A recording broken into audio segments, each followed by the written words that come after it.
My family, my dudes, second channel, what's going on, guys? What I thought I would do today and put this over here instead of the main channel because, trust me, guys, I have seen all over the internet people posting Team of the Year prediction videos, and we may do one on the main channel, but I wanted to do one on this Footbin. I spoke to Footbin. You guys know Footbin are the homies.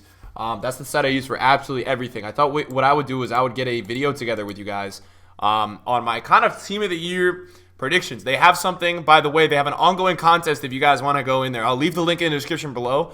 Add your Team of the Year players, predict the players, rating by clicking on the question mark, submit your predictions. And so what they're going to do is I think the first three people that are the closest to the rating / the total predictions get 12,000 FIFA points, and the 4th to the 10th place winners get 4,600. So make sure you guys do all this. You got to share your squad on Twitter is what you guys got to do. All right, so make sure you guys do that.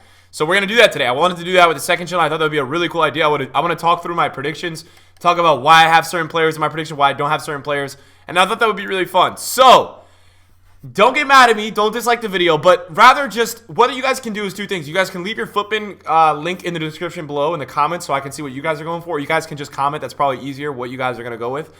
For the goalkeeper position, I'm going to – this is – so hear me out. Before we talk about – let me tell you how I'm voting. I'm going to vote based off of the players that I felt were the best this year, well-rounded. I'm going to factor into the World Cup. I'm going to factor in a lot of things into this prediction. So I'm not going to go crazy World Cup, but if a player went insane at the World Cup and brought their team to a level that they shouldn't have been at or really helped their team, I'm obviously going to value that a lot. And if a player, let me give you an example. If a player had a good season, an average season at their club, is one of the top players, but had an awful World Cup, I'm not going to put them in this prediction because I just feel like that has a big – I like to value the World Cup, so that's what I'm going to be doing. It's the way I'm voting. So I'm not voting on the World Cup. I'm voting on a mix, but I want you guys to understand that. And some of you guys in the comments may be like, well, you put this player in, and that doesn't make sense because you just said you were going to value the World Cup or whatever, or you weren't being biased. Guys, just hear me out. This is my prediction. So I want you guys to understand that. I'm not just voting on this for players that I want in FIFA. I'm voting on this for the Team of the Year that I feel like deserves it. So, in the goalkeeper position, this is a tough one for me. This position is between Oblak and Courtois for me. You guys got to understand, I watch a lot of football. Alisson had a really, really good year. Was decent for Brazil, nothing terrible, and had a really good year in Liverpool, but I just think Courtois is going to get this one, and I would put Oblak in the mix. I think it's between those three. Guys, look, I want De Gea, and I think he had a really good year for United, but when it came to the World Cup time, man, he was absolutely horrendous, and I can't put him in Team of the Year. And the thing is, right, he got Team of the Year last year for EA Sports. They put him in their Team of the Year, and I think you can take him out based off the year he had. He just was not the best. Now, I know a lot of you guys are going to say Courtois sucks at Chelsea. He hasn't been terrible at Madrid. He's been not bad, and he made a really big transfer this year. And then he had a sick World Cup. Like, this goalie at the World Cup, this keeper was unbelievable. So I'm going to go Courtois, as much as you guys might go against me on that and say, oh, Nick, that's so biased. Look, I'm not even a Madrid fan. I'm just telling you guys who's in my starting 11. At the left center back position, oh, you can guess the ratings. Hold on a second. You can guess the ratings. So if you put by the question mark, you guess the rating, right? So Courtois' base card right now in FIFA is an 89. I'm going to go ahead and I'm going to give him a 94 rated is what I'm going to go with. 94 rating is the one I'm going to go. I'm going to say he's going to get a +5 on his card. So we're going to give him that. At the left center back position. Now, guys, the center backs are really tough. For me, there's 5 center backs that I'm really considering, and I want you guys to hear who I'm considering. I'm going to tell you guys the 5 right now that I'm considering and the 2 that I will go with. I am considering between Diego Godin, Ramos, Varane, Umtiti, and Van Dijk. Those 5 I am considering between. I believe those are the top 5 center backs in the world this year. It's a really tough one. We've got to go with a Frenchman. We've got to drop that because they won the World Cup, and I'm going with Varane. Guy won the Champions League this year and won the World Cup. I have to go for that. That's too good of a resume to not put in. Varane's base card this year is an 86. I'm going to go ahead and give him a 93 rated Team of the Year center back card is what we're going to go ahead and give him. Now, the second position, I think Umtiti had a great year. I'm not going to put in 2 French center backs because I'm just not going to do that, and I would put Varane ahead of him. Here's my problem. Van Dijk had a fantastic season. He's literally he has changed the culture. He has changed what Liverpool is. I can't put him in my Team of the Year prediction, and it sucks because you guys are going to put in the comments that it's not his fault that I can't put him in because Netherlands didn't play at the World Cup. It's a World Cup year. I can't do it for myself, for my sanity.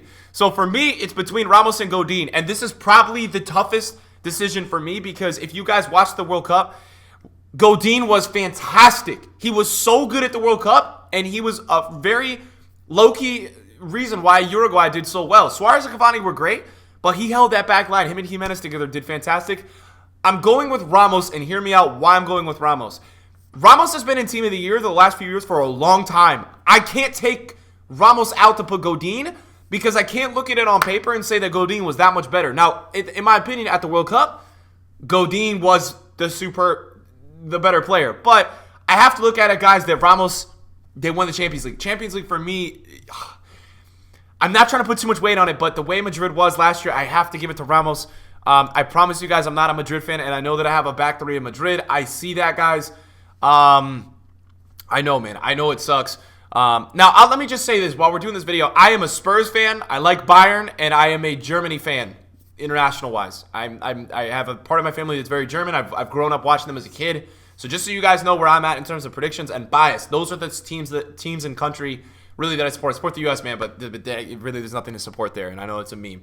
Left back, do we give a rating for Ramos? We have to give a rating for Ramos. So we're going to give Ramos Ramos is an 8. I believe Ramos is a 90. We're going to give Ramos, because his Team of the Year last year was a 97. We're going to give him a 96 rated Team of the Year card this year. That's what we're going to go with. At the left back position, did Alexandro make the shortlist? Alexandro did not even make the shortlist. So really at the left back position, I think you're already looking at it, and it's going to be Marcelo. I don't think that Hernandez. Now, here's the thing. There could be two right backs, but I don't feel like the right back position was good enough this year, in my opinion. And it's Jordi Alba, man. Woo-hoo-hoo. So it's Jordi Alba or Marcelo, and I will say I'm probably gonna go with Marcelo. It's probably, I know it's a lot of Madrid players, but you guys got to look at the resume that Madrid had last year was crazy. Brazil also going a little bit farther in the World Cup than Jordi Alba. Jordi Alba's been fantastic on Barcelona, though. That's a really tough decision. I also think Lucas Hernandez for France is something like that. I'm not surprised to see in this, but I'm going to have to go ahead and take Marcelo. And you guys got to understand my reasoning. I can't take Marcelo out of this Team of the Year. That's the problem. He was in the Team of the Year last year, and he's done nothing wrong this year to take him out. Do you guys kind of get what I'm saying? Nothing. When you don't do anything wrong from Team of the Year in the previous year and nobody really outstandingly beats you out, I don't think that you should be taken out. At the right back position, this is arguably the most vague and hardest position to choose from this year. You've got Trippier, Kyle Walker, Vrsaljko. Oh boy, this is tough. Vrsaljko. Okay, so I'm gonna tell you guys something right now. Kyle Walker is probably gonna win this. I don't think he deserves it. I don't think Carvajal deserves it. I think Vrsaljko deserves it. I watch a lot of football. I watch a lot of guys. He had a fantastic year. I don't know, man. I think Vrsaljko deserves it. I really do, man. Really played well in Croatia. Got himself a big contract to go to Inter from Atletico Madrid. Was fantastic on Atletico Madrid. Hasn't been terrible on Inter. Should have had a Team of the Week card this week. Guys, really, man. Vrsaljko, for me, deserves it. Now, Kyle Walker played center back for England. They did pretty well at the World Cup. They had a good run, and he's been fantastic on Man City, and I do think a Man City player should get in here.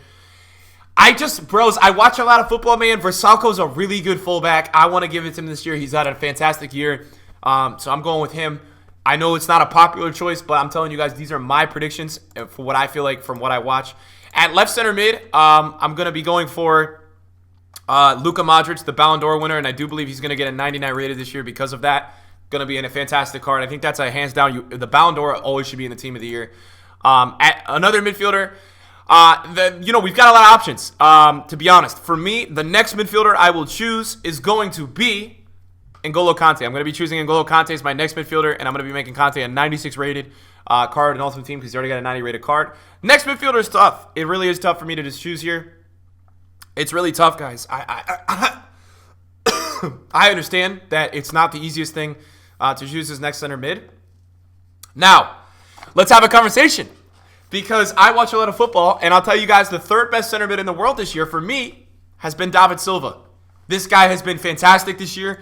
I think Kevin De Bruyne, and it's no disrespect to De Bruyne, guys, and they had a great World Cup, and he was really good at the World Cup. David Silva and Isco at the World Cup were really good, and David Silva this year at Man City has just been absolutely wonderful to watch.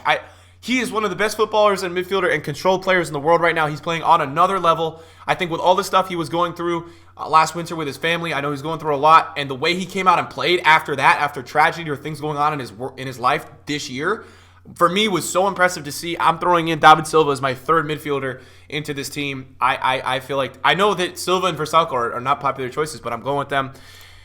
All right, this is where it gets tricky. The front three, this is where it gets very, very hard, and I know a lot of you guys are just going to be, it's all over the place. I have to make a decision.